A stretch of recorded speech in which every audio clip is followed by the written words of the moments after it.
कुछ दिनों बाद सरला के छोटे बेटे की शादी हो जाती है और शादी के बाद उसकी छोटी बहू रुचि भी घर आ जाती है। रुचि का ससुराल में पहला दिन था और वो सबके लिए रसोई में जाकर सुबह सुबह मीठा बनाने जाती है। तभी वहां सरला पहुंचती है और रुचि को गैस जलाते हुए देखकर कहती है, अरे अरे बहू तू क्या कर रही है? अभी अभी तो नई नई आई है, तुझे यहाँ का कुछ नहीं पता। कुछ गलत हाथ लगा दिया ना तो दिक्कत ना हो जाए। वैसे भी आजकल कितने हाथ से सुनने में मिलता है। माँ जी मेरे लिए कोई नई बात तो है नहीं, और वैसे भी मैं अपने मायके में खाना तो बनाती ही थी, मुझे सब कुछ आता है, मैं आराम से बना लूँगी, मुझे कोई दिक्कत नहीं होगी। हाँ बहू मुझे मालूम है तू बहुत पढ़ी लिखी है, सब जानती है, घर के काम में भी निपुण है, तभी तो मैंने तुझे बहू बनाया है अपनी। लेकिन देख मुझे तेरी बहुत चिंता है, यहाँ तक कि मुझे अपने परिवार में सबकी चिंता रहती है, और जब तक तू यहाँ की हर एक चीज़ को समझ नहीं जाती तब तक तुझे कुछ नहीं करना। लेकिन माँ जी आज मेरी पहली रसोई की रस्म है, मैं सबके लिए कुछ मीठा बनाने वाली थी। लेकिन तू कहीं भाग तो नहीं जा रही है? तू भी इसी घर में है, हम भी इसी घर में है, आज नहीं तो कल खिला दियो। जब अच्छे से सब कुछ सीख जाएगी, तुझे सब समझ में आ जाएगा, तब खिला देना। सरला इतना कहकर वहां से चली जाती है। रुचि को कुछ समझ में नहीं आता। तभी वहां हंसते हुए उसकी जिठानी नीतू आती है। क्या हुआ? अपनी सास को देखकर चौंक गई? कोई बात नहीं, धीरे धीरे तुम्हें भी आदत हो जाएगी। वो क्या है ना, हमारी सास कुछ ज्यादा ही ओवर प्रोटेक्टिव है, मैंने तो आदत डाली, अब धीरे धीरे तुम भी आदत डाल लोगी। रुचि अपने ससुराल में ढालने की कोशिश कर रही थी। धीरे धीरे कई दिन निकल जाते हैं। कुछ दिनों बाद रुचि और नीतू दोनों बाजार सब्जियां लेने जा रहे थे। तब सरला कहती है, अरे तुम दोनों कहाँ जा रहे हो? माँ जी हम दोनों यहीं पास में सब्जियां लेने जा रहे हैं।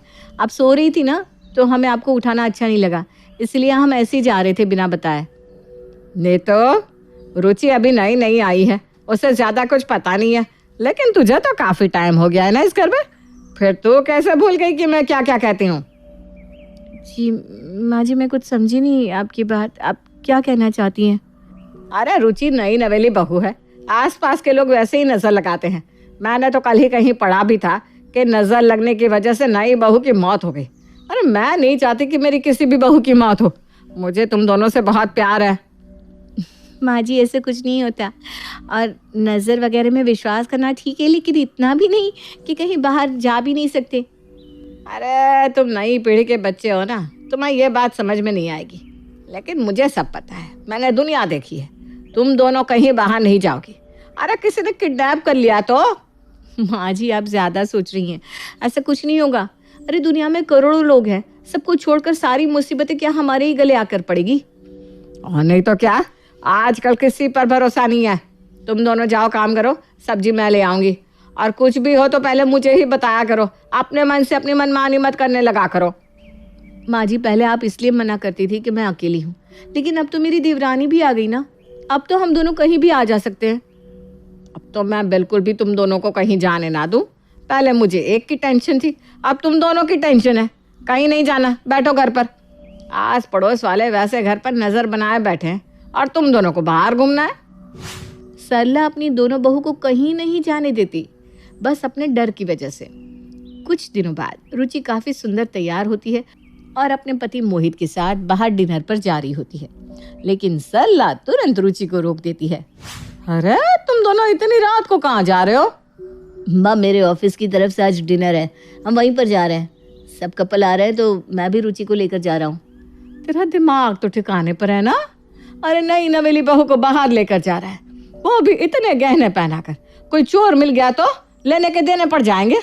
ऊपर से इतनी सुंदर बहू हमारी, भगवान ना करे कुछ गलत हो गया तब हम क्या करेंगे? माँ हम पैदल थोड़ी ना जा रहे, अपनी गाड़ी से जाएंगे और आ भी जाएंगे, थोड़ी देर की बात है, पूरा रास्ता सेफ है, चलती रोड है, कोई कुछ नहीं कर सकता।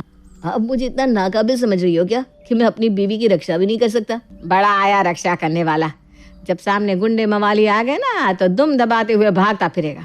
अरे मैं कह रही हूँ मेरी बात मानी नहीं जा रही, खामखा मुसीबत को क्यों गले में डालना है? बहू आज मटर पनीर बनी है घर पर, तो बाहर डिनर पर जाने की कोई जरूरत नहीं है, और तुझे भी कहीं नहीं जाना, अपने सर को बोल दिया कर, कोई पार्टी रखे तो दिन में, यह कौन सी बात है रात में पार्टी? माँ जी डिनर तो रात में ही होता है ना? हाँ पता है मुझे रात का खाना होता है, लेकिन परिवार के साथ डिनर खाते हैं। सरला हमेशा ऐसा किया करती थी और इसका भुगतान उसके बच्चों को भुगतना पड़ता था। ऐसे ही कई दिन निकल जाते हैं और सरला की वजह से रुचि, मोहित, सरला का बड़ा बेटा नीतू कोई भी अपने मन की नहीं कर पा रहा था। ऐसे ही एक दिन नीतू की सहेली पूजा घर आती है। यार नीतू, कितना टाइम हो गया है, तू हमारे साथ कभी कोई पार्टी में आती भी नहीं, ना कभी मिलने आती है। कभी मिल भी लिया कर, शादी की बात तू तो भूल ही गई। अरे नहीं यार, ऐसी बात नहीं है, मैं तुम लोगों को कभी भूल ही नहीं सकती, लेकिन शादी के बाद लाइफ थोड़ी बिजी हो जाती है ना। रहने दे, इकलौती तो नहीं है जिसकी शादी हुई है। हमारे और भी बहुत दोस्त हैं जिसकी शादी हो चुकी है, लेकिन वो भी तो हमसे अब भी मिलते हैं, अब भी हमारे साथ पार्टी करते हैं, और एक तू है। नीतू दीदी, आपको जाना चाहिए, मेरी तो अभी नई नई शादी हुई है, आपकी शादी को तो इतना टाइम हो गया, तब से लेकर अभी तक आप कहीं भी अपने दोस्तों के साथ मिलने नहीं गई। रुचि, तुम्हें पता है ना माँ जी का, अभी जाऊंगी तो चिंता करने लगेंगी और कहीं नहीं जाने देंगी, इसलिए अभी तक कहीं नहीं जा पाई। ऐसे तो आप कभी भी कहीं भी नहीं जा पाओगे, मेरी मानिए, अब आपको भी घूमने के लिए बाहर निकलना चाहिए। ऐसे कब तक चलता रहेगा, माँ जी को भी तो समझना चाहिए ना। सरला रुचि की ये बात सुन लेती है और तुरंत कहती है, क्या बातें हो रही है, क्या समझना चाहिए। माँ जी, मैं ये कह रही थी कि नीतू दीदी की शादी को इतना टाइम हो गया है, अपने दोस्तों के साथ कभी बाहर नहीं गई, तो अब उन्हें कहीं बाहर घूमना चाहिए ना दोस्तों के साथ, उन्हें भी अच्छा लगेगा। आंटी जी, क्या मैं नीतू को लेकर जाऊँ अपने साथ? अरे नहीं नहीं नहीं, कहीं नहीं जाना, आजकल दोस्तों पर भरोसा ही नहीं रह गया। तुम दोनों को पता नहीं है, लेकिन दोस्त ना ऐसे अपने साथ लेकर जाते हैं, विश्वास बनाते हैं और फिर उन्हें बेच देते हैं, अरे मार भी देते हैं, पता नहीं क्या क्या करते हैं, इसलिए कहीं नहीं जाना, और तुम जो भी हो अपने घर जाओ। हाँ। सरला की बात सुनकर पूजा तुरंत वहां से चली जाती है, लेकिन ये बात रुचि और नीतू के दिमाग में रह जाती है, इसलिए अब वो भी अपनी सास का ओवर प्रोटेक्टिव पना छुड़वाने के बारे में सोचते हैं। तो जब सरला अपनी बड़ी बहू नीतू के पास जाकर कहती है, बहू मैं मार्केट जा रही हूँ तो घर का ध्यान रखियो। नहीं नहीं नहीं माँ जी, आप कहीं मत जाओ, मैं अभी कल परसों ही सुनकर आ रही हूँ, आसपास चोरियां बहुत हो रही है और घर में जो रह रहा है उसे मार भी देते हैं। माँ जी, आप ऐसे छोड़कर मुझे मत जाओ, मुझे बहुत डर लगता है। नीतू अपनी बातों में सरला को ऐसे उलझा देती है कि वो जा ही नहीं पाती। अब ऐसे ही दोनों बहुएं सरला की सारी बातों को काटती है, कुछ भी करने को कहती तो मना कर देती कि उन्हें डर लगता है या कुछ ऐसा हो जाएगा वैसा हो जाएगा। ऐसे ही एक दिन सरला के पैरों में बहुत ज्यादा दर्द हो रहा था और वो अपनी दोनों बहुओं को बुलाकर कहती है, अरे बहू, मेरे पैर में ना बहुत ज्यादा दर्द हो रहा है, चला तक नहीं जा रहा, मुझे डॉक्टर के पास ले चलो और दवाई दिला दो। माँ जी, ये क्या कह रही हो आप, दवाई? आपको पता नहीं आजकल डॉक्टर लोग अपनी फीस बनाने के लिए किडनी निकाल लेते हैं।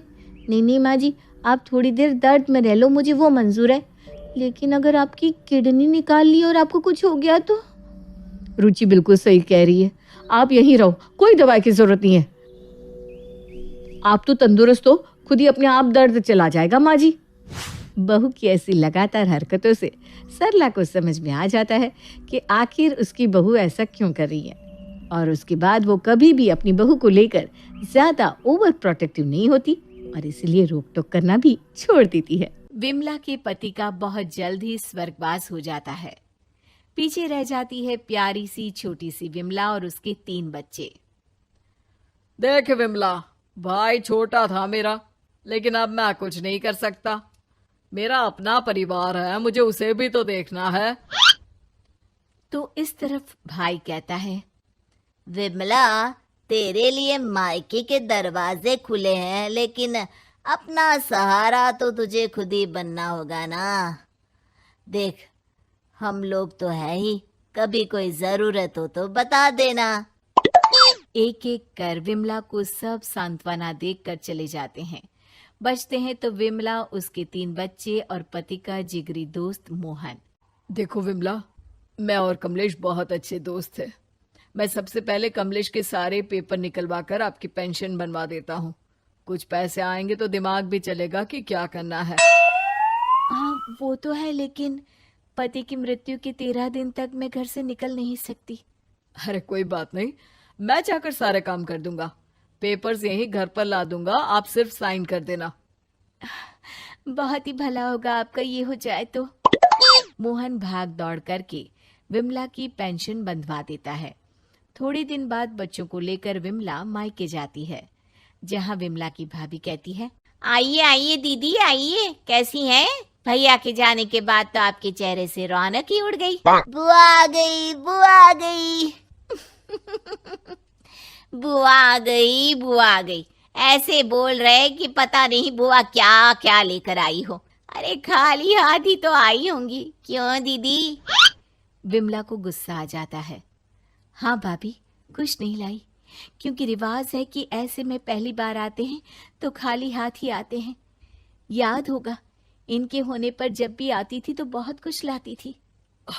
अरे कोई बात नहीं विमला, भाभी मजाक कर रही है। मजाक ठीक है भैया, अगर मेरी कंडीशन मजाक वाली है तो कर लो। वैसे भैया, आपने कहा था मायके का दरवाजा हमेशा खुला है, लेकिन वहां मैं कैसे रहूंगी, बच्चों को कैसे मैनेज करूंगी, इसके लिए इंतजाम कौन करता? वो तो मैं सोच ही रहा था किसी दिन आकर तेरी पेंशन। ठीक है भाई, सोचने में 1.5 महीना लगा दिया आपने। चलती हूँ मैं। विमला बच्चों के साथ घर वापस आ जाती है। धीरे धीरे दिन बीतते हैं, विमला के बच्चे बड़े होते हैं और फिर एक रोज, मोहन, बच्चे बड़े हो रहे हैं, इन्हें स्कूल में दाखिला करवाना है। पेंशन के पैसों से इतना नहीं हो पा रहा। विमला, मैं अपनी बीवी से बात करता हूँ, वो एक स्कूल में टीचर है, उसके स्कूल में कुछ हुआ तो वो तुम्हें भी लगा देगी, और वैसे नहीं हुआ तो भी परेशान ना होना, कुछ ना कुछ जुगाड़ कर ही लेंगे। खैर, मोहन का विमला के घर किसी न किसी काम से आना जाना लगा रहता। वो हर कदम विमला की मदद करता। अरे विमला, तेरा बेटा तो बड़ा हो गया, उसकी शादी की चिंता नहीं है। ये देख लड़की, पास के शहर की पढ़ी लिखी और समझदार है, जाकर घर बार देख ले, लड़की पसंद कर ले। विमला को पड़ोसी की बात ठीक लगती है।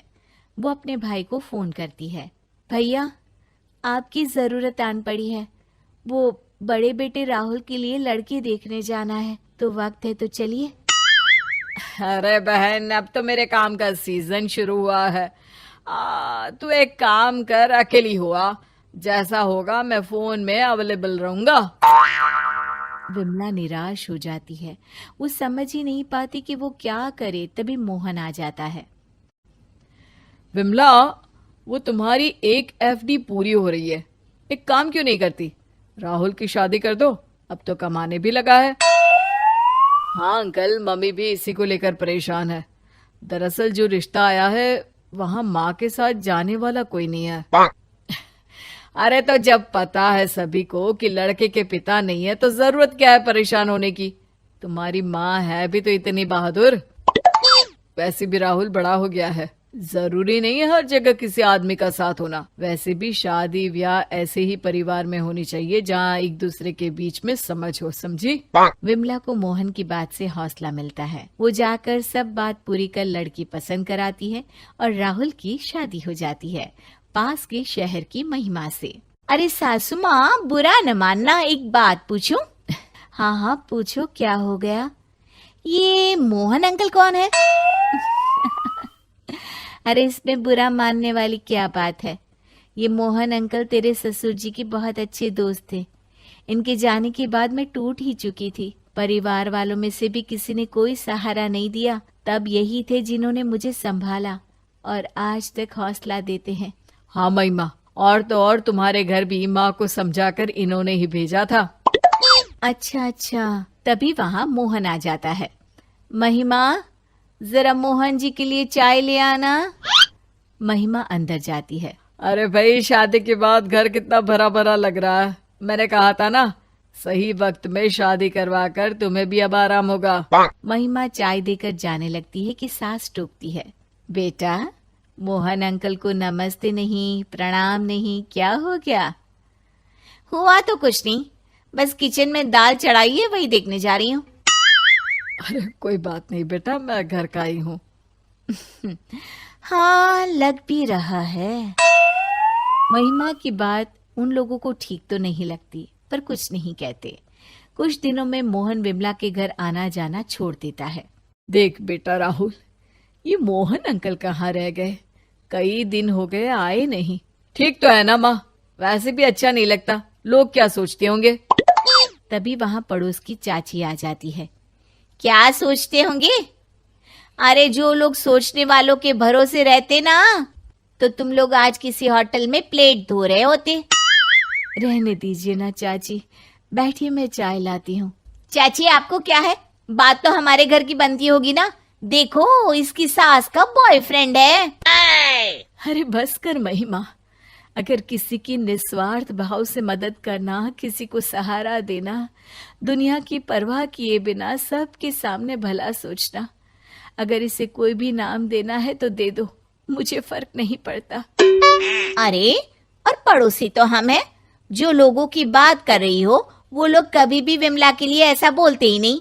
अगर इतने साल में किसी ने ऐसा सोचा भी तो वो तुम हो बहू। माँ मुझे माफ कर दे। मुझे याद है मोहन अंकल ने कैसे हमेशा हमारे परिवार का साथ दिया।